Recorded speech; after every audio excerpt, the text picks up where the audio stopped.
This is Adam Roy with the Veteran Affairs Office of Inspector General. Welcome back to another episode of Inside Oversight, a VA OIG official podcast that examines our oversight reporting of the VA. To understand the complexities of the topics we report on, we talk with the report authors and experts to gain insight into how the team conducted its work, what it found, and the impact on veterans and the public. If you're listening today from a podcast platform like Apple or Spotify, I encourage you to subscribe and check back often for new episodes. If you're listening desk side from our website, you can find the report we're talking about today, as well as other published work by clicking on the Publications tab. Today, I'm going to be talking to Dr. Amber Singh, an Associate Director with our mental health team within the Office of Healthcare Inspections. We're going to be talking about a report the OIG published back in September of 2022 on the Veterans Health Administration's Intimate Partner Violence Assistance Program, specifically the implementation of this program at VA, medical facilities, and related compliance barriers.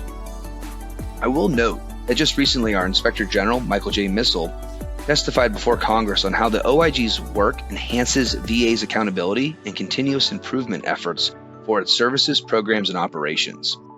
In the testimony, Mr. Missel references this report and its findings to demonstrate the importance of establishing clear roles and responsibilities. I'll ask Dr. Amber Singh about these related findings later. Amber, welcome to the Inside Oversight Podcast. So good to have you here. How are you doing? I'm glad to be here and really appreciate the opportunity to discuss intimate partner violence, or IPV, which is such an important public health issue. I'm glad you're here too. And what do you do here in the VA OIG? Yeah, thanks for asking. As an associate director within the Office of Healthcare Inspections, I lead inspection teams as we evaluate the validity of allegations or concerns that we've received. We then make recommendations to medical center, VISN, and national leaders on how to improve patient safety and quality of care. Sometimes we identify a concern that might apply more broadly than to a specific medical center, and this IPV report is an example of that. So during an inspection at a medical center, we identified more general concerns with the IPV assistance program. So we decided to look at this program nationally with the goal of making recommendations to strengthen this important program the VA has implemented. So safe to say, you and your team stay pretty busy. And before we get started, I do want to emphasize to our listeners that we will use the acronym IPV in lieu of intimate partner violence throughout today's interview for brevity purposes. I'll also add that we'll be discussing violent behaviors, so be mindful of who else is listening today. If you are in danger or know someone who is, I encourage you to use the following resources available to you. Contact the National Domestic Violence Hotline at 1-800-799-7233, text START to 88788, or chat live at thehotline.org. You may also contact the Veterans Crisis Line by calling 988, selecting 1, texting 838-255, or visiting veteranscrisisline.net to receive confidential support now.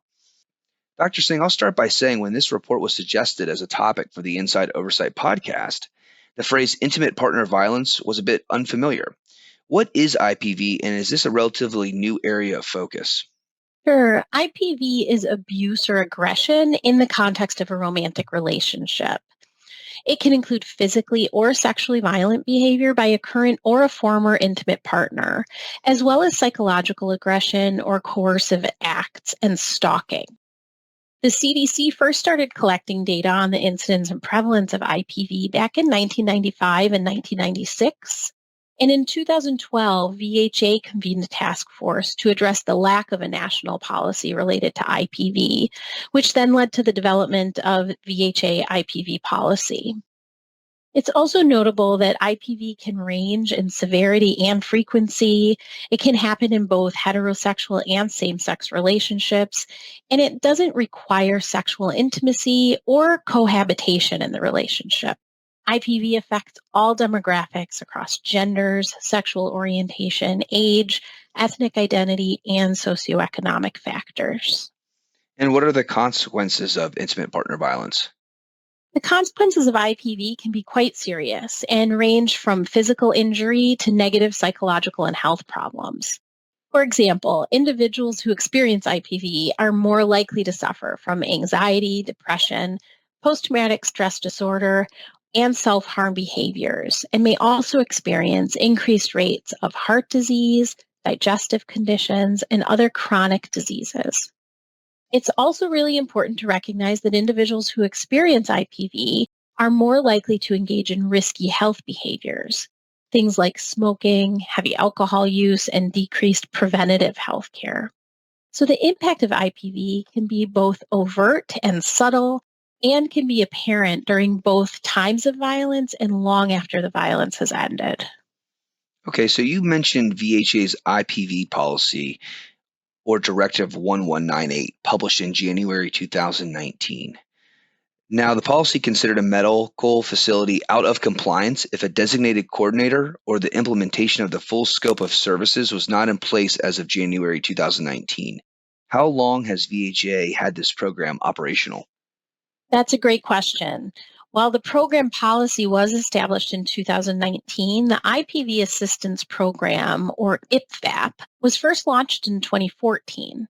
At the time, although they didn't have a designated IPV coordinator role, several medical centers identified a need and began developing IPV related services, and VHA appointed the National IPVAP Manager. 2 years later, in 2016, VHA began collecting data to assess baseline implementation status. And then in 2018, the Senate Appropriations Committee directed VA to fully fund IPVAP implementation to include expanding screening and intervention. Before we talk about the September report and your findings, help the listener understand how the Intimate Partner Violence Assistance Program is managed and organized at VHA. Of course. The IPVAP National Program Office is organized under the Office of Care Management and Social Work Services, which is within the VHA Office of Patient Care Services. The National IPVAP Manager reports to the National Director of Social Work, who's responsible for the oversight of the development and implementation of national directives, program initiatives, and VHA guidance related to the delivery of IPV assistance. VHA is organized into 18 veteran integrated service networks. We refer to those as VISNs. Each VISN oversees at least one medical center and several community-based outpatient clinics. And at the VISN level, the IPVAP program consists of an IPVAP champion, who as a collateral duty provides support to the VISN lead coordinator. That VISN lead coordinator is typically a facility IPVAP coordinator who takes on some additional duties to serve as a liaison between other IPVAP coordinators within the VISN and the national IPVAP manager. VHA requires that each facility have a designated IPVAP coordinator who serves as the medical center's subject matter expert, point of contact, and consultant for IPV-related issues, and are also responsible for education and training, IPV screening, coordination of services, intervention, and program evaluation. That IPVAP coordinator must be a licensed independent provider, which means that they can provide patient care services independently without supervision. And those independent providers can be social workers, psychologists, professional mental health counselors, advanced practice nurses, or physicians. And I noticed that in the report, it indicates that veterans and active duty service members are up to 3 times more likely to perpetrate IPV than the average civilian. Why might that be? Yeah, so the prevalence of IPV among veterans and active duty service members ranges between 14 and 58%, and over a third of female veterans are victims of IPV. So we know that veterans have a higher prevalence of some diagnoses, including post-traumatic stress disorder, which may be a risk factor and increase the likelihood of experiencing further victimization, such as IPV. And I imagine that the COVID-19 pandemic only exacerbated these factors. Was there an increase in IPV incidents during the pandemic? Yeah, so the COVID-19 pandemic resulted in a marked increase in the incidence of IPV for a number of reasons. Families remained isolated in their households for prolonged periods of time and may have experienced financial and work instability. And also, social distancing might have contributed to victims being unable to access supportive resources. That makes a lot of sense. Now, prior to this report, the September report that we're going to speak about, had the OIG looked at VHA's Intimate Partner Violence Assistance Program before? Yeah, we actually did. In August of 2021, we published a report related to deficiencies in the management of a patient's reported IPV at the Ralph H. Johnson VA Medical Center in Charleston, South Carolina. Here we found that despite both the patient and the spouse having reported IPV, inpatient mental health unit staff did not consult with the IPVAP point of contact or ensure that the spouse felt safe with the patient returning home following that patient's discharge. Also, an inpatient psychiatry resident failed to complete documentation within 24 hours as required, and facility staff did not consider consultation with the Office of Chief Counsel regarding the patient's IPV. After the patient's discharge, outpatient mental health staff also failed to consult with the IPVAP point of contact and didn't provide the patient and spouse IPV resources and intervention as the OIG would have expected. We also found that the facility director did not ensure development of an IPVAP protocol as is required, and that VHA guidance about IPV training responsibilities was unclear. In the end, that report included 4 recommendations related to staff consultation with the IPVAP coordinator, timely clinical documentation, and consultation with the Office of General Counsel to determine reporting requirements. Okay, so we had a report at a specific medical facility, and now turning to this report, a national report, your team asked program coordinators and champions to complete an online survey about their duties and perceived challenges to their role in May of 21, kind of kicking off your initial inspection. Then later in August of 21, you requested those who completed the first survey complete a second supplemental survey. You also completed telephone interviews, it looks like with 25 coordinators, and interviewed 7 champions. Now, that's a lot of data to sift through, I imagine. Were you satisfied with the response rates, and what did that data tell you? Yeah, it really was a lot of data. We received 135 completed surveys from 143 IPVAP coordinators, which was a 94% response rate. And we also received information from 10 of 14 VISN champions. We really did find that the majority of survey respondents and interviewees were enthusiastic about their work. They were committed to the role and thoughtfully considered the challenges and barriers to IPVAP implementation. And based on those survey responses and interviews, we learned a lot about the IPVAP, including information about IPVAP coordinator dedicated time and duties, IPVAP role responsibilities, oversight and governance, and perceived barriers to implementing key aspects of the IPVAP, like screening. Okay, so to reiterate, those main takeaways were 1, coordinator dedicated time and duties, 2, the program's role, responsibilities, oversight, and governance, and 3, those perceived implementation barriers. Let's start with the coordinator role. I understand that VHA allows the program coordinator role to be assigned as a collateral duty with consideration of the size and complexity of the medical center, although VHA also recognizes that it is optimal for a medical center to have a dedicated coordinator. What did you learn about coordinators' dedicated time and duties? Sure. VHA does require that IPVAP coordinators have adequate protected time to fulfill the role responsibilities. Now, although 82% of IPVAP coordinator survey respondents reported that over half of their time was dedicated to the role, we found that the IPVAP coordinator serving in the medical center with the most patients and the coordinator serving in the medical center with the least patients both reported their dedicated time as between 0 and 25%. So there doesn't appear to be a logical relationship between the IPVAP coordinator's dedicated time and the patient population size. Additionally, IPVAP coordinators reported having a number of administrative duties, including staff consultation, patient education and outreach, standard operating procedure development, and consultant records management. Despite those administrative duties, nearly 90% of survey respondents reported not having administrative assistance, and 80% indicated that that assistance in managing a variety of clerical tasks would be helpful. Now, kind of turning to the VISN champion and lead coordinators. During your interview, what did your team discover about their roles in relation to this program? Well, we interviewed 7 VISN champions who described their role as providing oversight for multiple programs, including IPVAP, and also homeless services, mental health, and other special populations such as women's health and post 9/11 case management. They also described the role as providing support to the VISN lead coordinators who are more involved in the day-to-day operations of IPVAP. In interviews, the VISN champions suggested that clearer expectations of the VISN champion and the VISN lead coordinator roles would be helpful. Additionally, the executive director of the Office of Care Management and Social Work Services told us that the medical center directors are responsible to adhere to the IPVAP directive. However, the National IPVAP Program Manager noted that the National Program Office establishes policy, but does not have the authority to ensure compliance.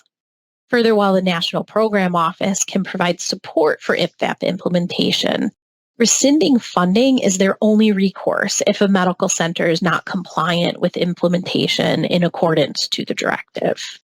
Now, in addition to compliance and oversight authority, your review looked at program evaluation too, specifically those performance metrics that help VHA leaders, healthcare professionals, and even veterans know if the program is working as designed. What were your team's main findings? The IPVAP coordinator is responsible for program evaluation. However, we found that VHA did not establish standardized program evaluation methods or standardized measures. The National IPVAP Program Manager told us that performance metrics have not been prescribed and are monitored informally through IPVAP coordinator reports. And at the time of our review, we were told that national templates and a dashboard were being developed to ensure standardized data collection. All 7 VISN champions we interviewed suggested that metrics would be helpful in tracking outreach and outcomes, evaluating implementation progress, identifying staffing needs, and providing leaders with data-informed briefings. With this in mind, we recommended that the Undersecretary for Health expedite standardized program evaluation processes to identify implementation and program deficiencies and monitor corrective actions and performance improvement plans. Another major duty of the coordinators is conducting IPV screening. The report really provided some interesting information on that, as it suggested that while IP screening isn't required by VHA, it is something that the coordinators do. Can you talk about this? That's right. IPV screening is not required. However, VHA encourages providers to integrate IPV screening into routine workflow and holds leaders at the medical center and VISN levels responsible to determine the frequency of screening. We found that 86% of respondents reported that routine IPV screening had been implemented. And among those who reported routinely screening, a third reported only screening women. Okay, so you've got almost 15% of the coordinators reported not having implemented routine screening. And of those, 2/3 who did routinely report screening did not screen both men and women. What barriers were preventing, more routine screening at these medical facilities? That is really a great question. 15 of the 25 IPVAP coordinators we interviewed described screening as one of the most challenging aspects of IPVAP implementation. And they explained to us that screening being optional and lack of staff buy-in due to other priorities in clinical care were barriers to routine screening. Some IPVAP coordinators suggested that mandatory IPV screening should be considered. And ultimately, the report made 7 recommendations. Today, we're more than 6 months down the road. So to date, what's the status of these recommendations? Do all remain open? And if so, what actions has VHA taken or is taken to work towards closing them? All 7 recommendations remain open today, and VHA has proposed action plans with anticipated implementation later this year. Good to hear. Good to hear. Well, Amber, thank you so much for joining me today. Is there anything you want to add before we close this out? Thank you as well. I really do appreciate the opportunity to talk about this report today. It is such an important topic. And I'll just reiterate that if you're experiencing or know someone who's experiencing intimate partner violence, please reach out and contact those resources available to you. The VA has partnered with the National Domestic Violence Hotline to enhance IPV services to veterans and their families, and it is available 24/7 at 1-800-799-SAFE or 1-800-799-7233. Really great points, Dr. Singh. Again, Amber, thanks for being here. Listeners, you can find this report titled Intimate Partner Violence Assistance Program Implementation Status and Barriers to Compliance on our website. And if you like what you heard today, check out our latest episodes of Inside Oversight and Veteran Oversight Now, both podcasts of the VA OIG. Find all podcasts on major directories such as Apple, Spotify, or Google, as well as our YouTube channel at Vet Affairs OIG. Thank you for listening. This has been an official podcast of the VA Office of Inspector General. Inside Oversight is produced by the Office of Communications and Public Affairs and is available at va.gov/OIG. Please subscribe and tune in monthly to hear how our work is helping to improve the lives of veterans. Visit the website to learn more about how the VA OIG conducts meaningful independent oversight. Report potential crimes related to VA, waste or mismanagement, potential violations of laws, rules, or regulations, or risks to patients, employees, or property to the OIG online or call the hotline at 1-800-488-8244. If you're a veteran in crisis or concerned about one, call the Veterans Crisis Line at 1-800-273-8255. Press 1 and speak with a qualified responder now.